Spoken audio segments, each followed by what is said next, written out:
Yeah, I remember. Sometimes it's nice to get a few things out that he talks about a long time ago. And it's nice. I love it, man. Jimmy Tippet, yeah. I mean, he was someone special to me. You know what I mean? And I'm in his autobiography, so I'm quite proud of that. You know what I mean? That young Jimmy Junior has put me in it, right? And so he should do, really. Me and Cliff Fields, why not? But Jimmy Tippett, he's the sort of man that once you got to know Jimmy Tippett, you can't stop talking about him because he's got so many stories. You know they're true because of other people.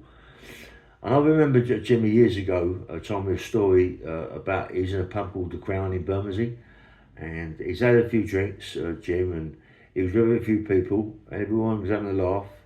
And the other side, not the other side, but the other end of the bar was Billy Williams with a few people. Bill was in Cloud Cuckoo Land. Bill that time was not. He was just. He was just out of his nut 24/7, Bill, because he loved to take certain things, the white, he used to take the white, the brown, everything. He was like on it bad, yeah, Bill. And when I was in Wandsworth with him, me and him used to do favours for screws and all that.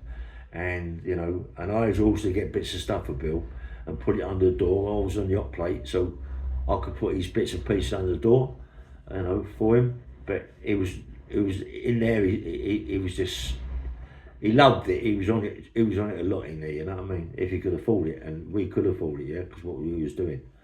But anyway, we're in the Crown pub. Bill's in there. He's in the corner. He's out of his nut. He's having a drink. He's on something. What he's on it. He's just shouting and screaming. There's someone else in there getting a bit leery. Bill's walked up to the bar. Had a go at the guy. The guy didn't really know who he was, and Bill bang hit him on the chin. Billy Williams can bang, mate. If he hits you on the chin, you're going. No, left hand, a left hook, right hook, you're going. Don't matter what you're going. And he put the guy on the floor, and just chucked some beer in on him, it's taking the piss really. And then walked back to his seat. And then Jimmy Tippett walks over and said, "Listen, let's have a chat outside." Bill, what's going on? He knows Jimmy Tippett. What's going on? Jim put it on him, and Bill, I think his bum went a little bit. He didn't want to know, so he went back in the pub, got a few people, and went. Yeah, and he went to see Ronnie Olive in a spill. And Ronnie Olive is a proper gangster one. He's well-known face. Him and Norman Johnson. They're real hard people. You know what I mean? They're proper people. And he's in a spill. Doug and Erith is in there. There's a few people in that spill.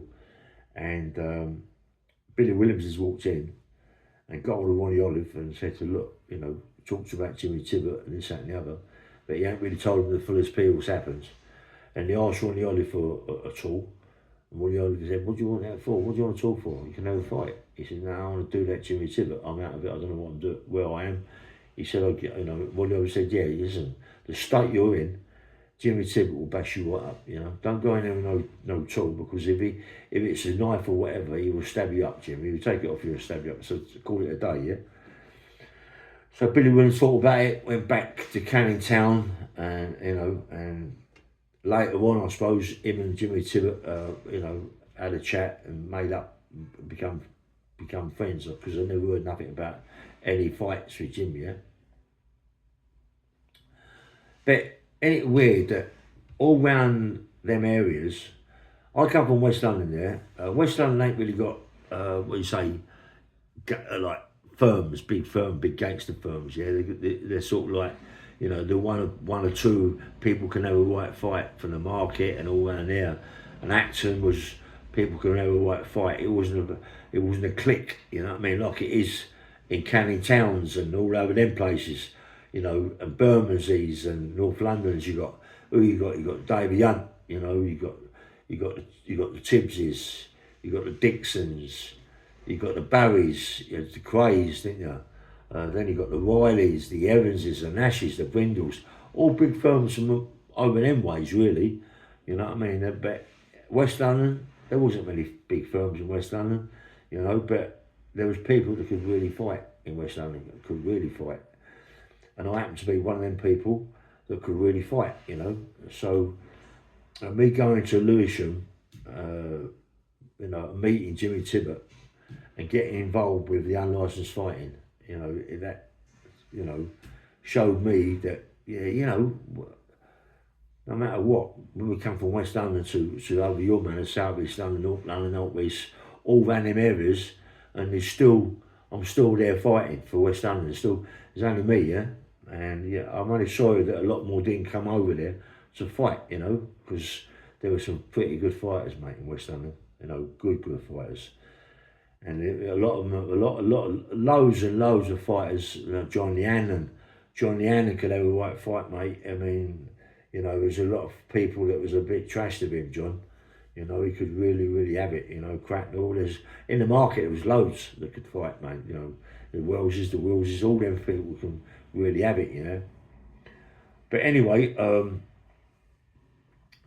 young Jimmy Tippet Jr., he must be so proud of his dad. He must be so proud to do an autobiography about his dad. Because his dad knows so much, you know, because you know people like Ronnie Olive, Norman Johnson, proper people, and the Richardsons, you know, and the Haywoods and all them, you know, everybody there is to know, you know, yeah, and that's so proud, and they all had big respect. I don't know no one, right, that really run Jimmy Tippet down. No one. Only that time with Billy Williams, and I suppose later on when Bill became normal, which was 1% out of 25%, it was just not normal, you know what I mean? But when he woke up and thought about it, he knew, and people told him, you know, Jimmy Tippet is a proper guy, you know, and he is a proper man, or was a proper man, you know. And as I said, young Jimmy Tippet Jr. Must be so proud to have a dad like that, you know. I mean, I lost my dad when I was 1, you know what I mean? And to lose your dad is hard work, yeah. But to lose your dad and not know your dad is even worse, you know. But yeah, as I said, you know, Georgie. I mean, you know, everybody knows Billy Walker. Billy Walker, heavyweight fighter. He had a brother called Georgie Walker. George Walker was a proper gangster mafia, very heavy, mate, really heavy. George Walker, and he loved Jimmy Tippet, mate. He loved Jimmy Tippet. It was, you know, so much respect for him, and, you know, so much respect, and I like it, you know. And when I was to talk to Eddie Richardson and that little firm, you know, and Charlie, I mean, Jimmy Tippet took me to see Charlie one day, you know, and I was there with a couple of these little dogs, you know, and you could hear Charlie Richardson and the respect he had for Jim, yeah.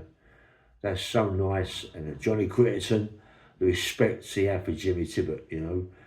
You got big Cliff Fields, you know, the respect he had for Jimmy Tippet. And you got all them fighters that I know, Roy Shaw, Joe Pyle, the old man. He had so much respect for Jimmy Tippet, you know. Everyone who was around, you know, the proper people that just have respect for Jimmy Tippet. And as I said, young junior Jimmy Tippet knows a lot about his dad, but doesn't know like things that he should know really about other people that know the old man. And the old man's just got so much respect. And I love young Jim. I love Junior Jim for the way he's writing all biography about his dad, you know. Because that's so proud to do that. He must be so proud. Well, I would be so proud to have a dad like that, you know what I mean? And but he was, to me, he was like my dad to me, you know what I mean? He was like my dad, brother, that sort of person, do you know what I mean? And anyway, just a quick hello to Jimmy Tippet, you know, rest in peace, mucker, you know, and this guy's a nice guy, mate, Jimmy Tippet, yeah?